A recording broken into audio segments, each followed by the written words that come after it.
bienvenue pour ce nouveau numéro de Déconfine ton cerveau qui est consacré cette semaine à l'histoire de la Terre. Je m'appelle Arnaud Lemestre et je suis le responsable de l'unité géosciences du Palais de la Découverte. Il s'agit là d'une question passionnante, fondamentale, qui est très souvent posée par le grand public. La formation de la Terre remonte à 4 566 millions d'années. On en a une datation très précise grâce à l'étude de ce qu'on appelle les micrométéorites. Ces micrométéorites, ce sont de petits grains de poussière qui sont les briques fondamentales de la constitution des planètes telluriques dont la Terre. À l'époque, existe une vaste nébuleuse protosolaire qui est une espèce d'énormes nuages de gaz et de poussière, constitués donc par ces fameuses micrométéorites. Et ce nuage protosolaire va commencer à s'effondrer sur lui-même en relation avec l'action des forces gravitationnelles. Dans la partie la plus centrale, c'est-à-dire la plus chaude de la nébuleuse protosolaire en voie d'effondrement, va se condenser le gaz hydrogène, ce qui fabriquera le futur Soleil. Dans les zones plus externes, c'est-à-dire plus froides, ce sont les milliards et les milliards de micrométéorites qui vont commencer à s'agglomérer, s'accoler, se collisionner, s'impacter pour former des corps rocheux primitifs de taille et de masse un peu plus importantes. Au fur et à mesure de cette croissance, ces corps rocheux primitifs, à leur tour, attireront des météorites de taille et de masse plus importantes, ce qui constituera des corps rocheux beaucoup plus massifs que l'on finira par appeler planétésimaux lorsque leur taille atteindra environ une centaine de kilomètres. Ce processus se fait en quelques millions d'années.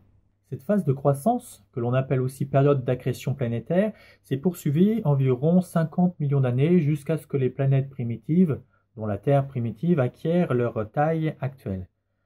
Mais à l'époque, il s'en est fallu de peu que notre planète Terre disparaisse. En effet, à cette époque, donc à la fin de cette période d'accrétion, une planète de la taille de Mars, elle aussi issue de cette phase d'accrétion planétaire, est venue impacter de manière tangentielle la Terre primitive. Heureusement, celle-ci n'a pas été pulvérisée. Par contre, les milliards de tonnes de fragments et de débris issus de ce drame cosmique se sont retrouvés satellisés autour de la planète. Et en quelques années seulement, ce qui est très rapide à l'échelle de l'univers, ces débris se sont réaccrétés, réagglomérés pour former un astre que l'on connaît fort bien aujourd'hui, qui est notre Lune.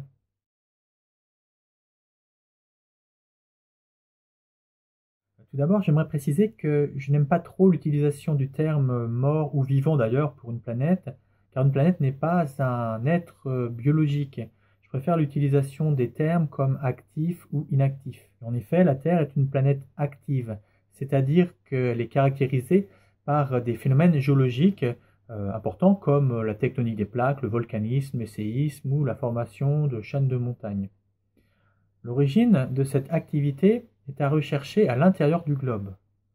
En effet, à l'intérieur de notre planète existent des roches profondes qui sont soumises à la désintégration d'éléments radioactifs dans les minéraux qu'elles contiennent. Ce phénomène de désintégration radioactive à l'intérieur de notre globe est continu depuis plus de 4 milliards et demi d'années. À lui seul, il explique plus de 90% du flux géothermique, du flux de chaleur dégagé par la Terre. Aujourd'hui, on estime que d'ici 1,5 milliard à 2 milliards d'années, même si les données ne sont pas complètement fiables, que ce flux de chaleur se tarira progressivement. Pourquoi? Eh bien parce que les éléments radioactifs présents à l'intérieur du globe seront progressivement moins nombreux. Ce qui fait qu'à partir de cette période, la Terre connaîtra des événements volcaniques, sismiques, de moins en moins fréquents, et une tectonique des plaques qui finira par progressivement disparaître. Voilà, c'est tout pour aujourd'hui. Rendez-vous vendredi prochain pour une nouvelle série de Déconfine ton cerveau, consacrée justement à la radioactivité.